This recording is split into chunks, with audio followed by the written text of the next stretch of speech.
تو تیسری چیز, کیونکہ مجھے یہ منافق بہت برے لگتے ہیں, میرے ساتھ کئی کھلاڑی آئے میرے سے زیادہ بہتر ٹیلنٹڈ تھے, پاکستان ٹیم میں آئے, سکور کیا, اچھا ہوا, کالر اوپر کر لیا انہوں نے, کپڑے اچھے پہننے شروع کر دیے, انگریزی بولی شروع کر دی, اور مطمئن ہو گئے کہ ہاں جی میں پہنچ گیا ہوں. جس دن وہ یہ کرتے تھے وہ نیچے جانا شروع ہو جاتے تھے. ایک اقبال کا شعر ہے کہ ستاروں کے آگے جہان اور بھی ہیں, ابھی عشق کے امتحان اور بھی ہیں.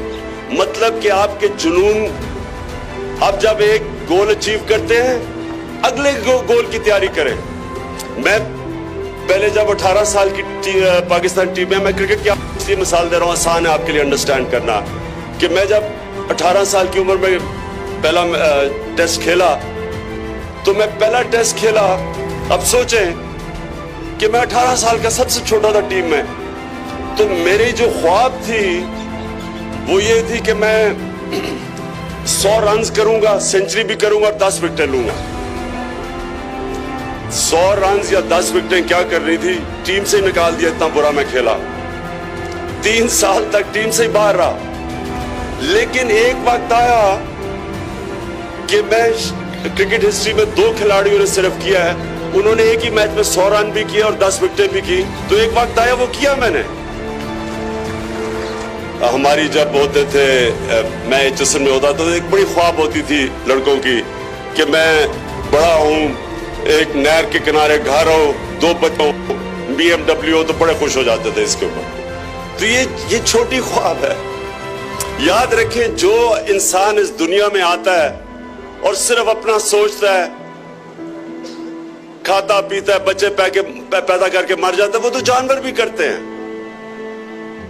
جانور بھی بچے پیدا کر کے کھا پی کے چلے جاتے ہیں. تو بڑا انسان تو وہ ہوتا ہے جو انسان کی ویژن ریئلائز کر لیتا ہے. اللہ قرآن میں کہتا ہے میں نے تمہیں کسی مقصد کے لیے پیدا کیا.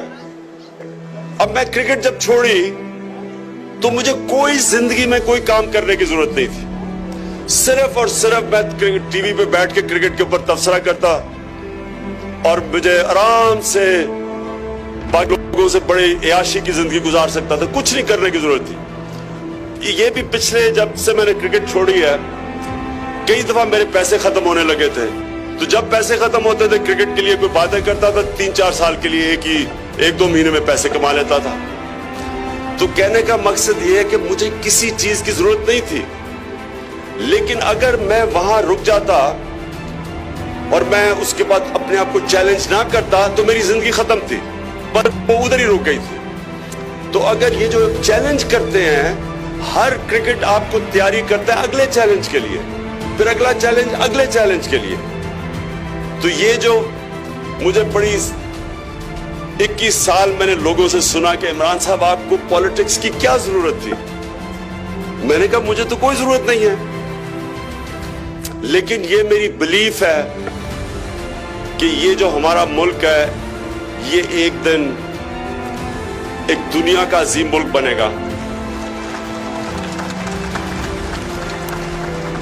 اور یہ اگر میری طرح کے لوگ جن کو کوئی ضرورت نہیں ہے پالیٹکس کی, اگر میں اس کے لیے کوشش نہیں کروں گا تو اور کون کرے گا؟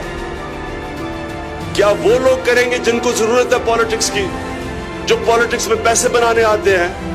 تو اگر میں ان کی تنقید کر رہا ہوں تو میں کیا کر رہا ہوں؟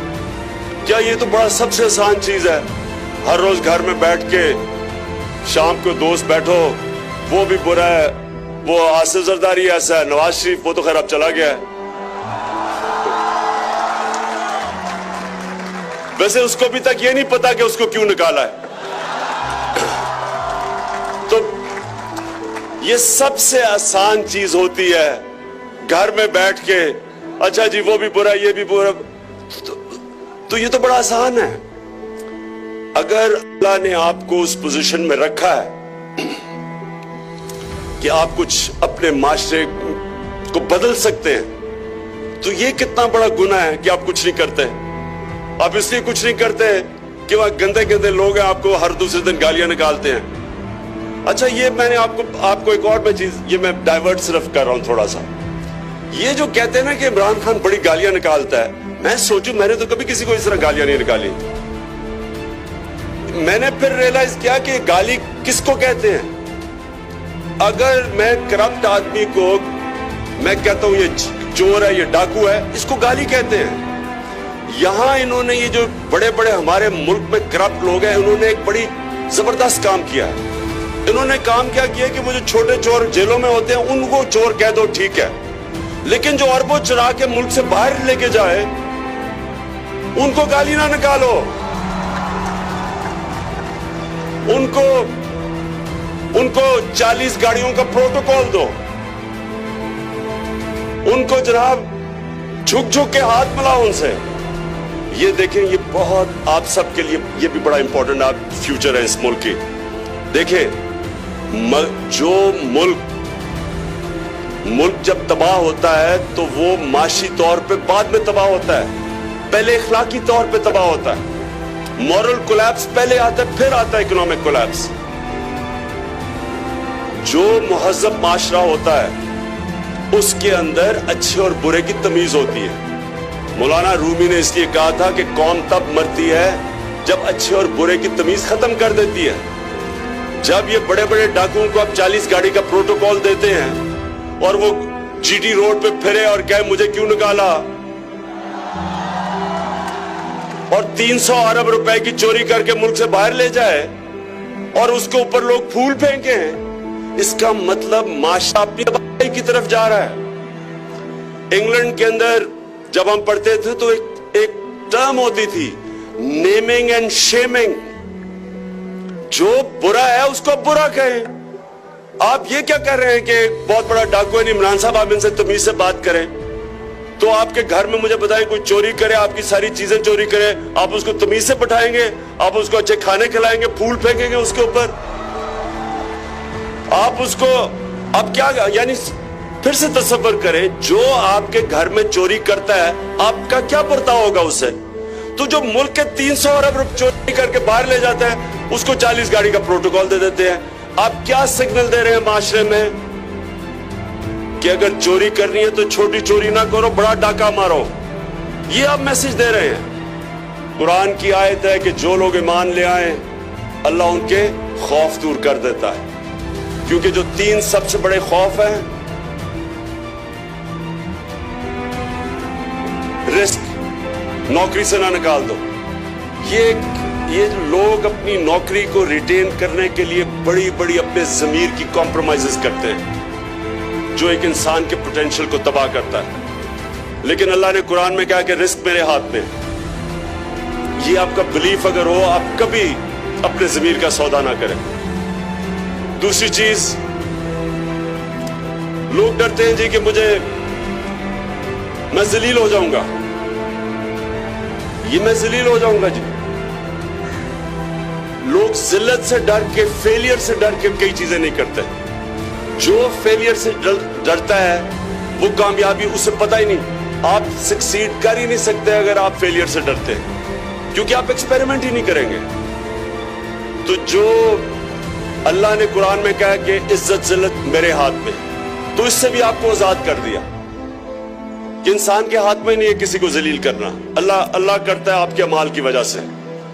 اگر یہ عزت اور ذلت پیسے لے کے دے دی جاتی تو نواز شریف اور شکیل الرحمان جیسے لوگوں نے مجھے بڑی دیر کا ذلیل کر دینا تھا, کیونکہ یہ تو پورے پیسے کے اوپر اگر کوئی کسی کو ذلیل کرنا ہوتا تو اب تک ہم ہو چکے ہوتے.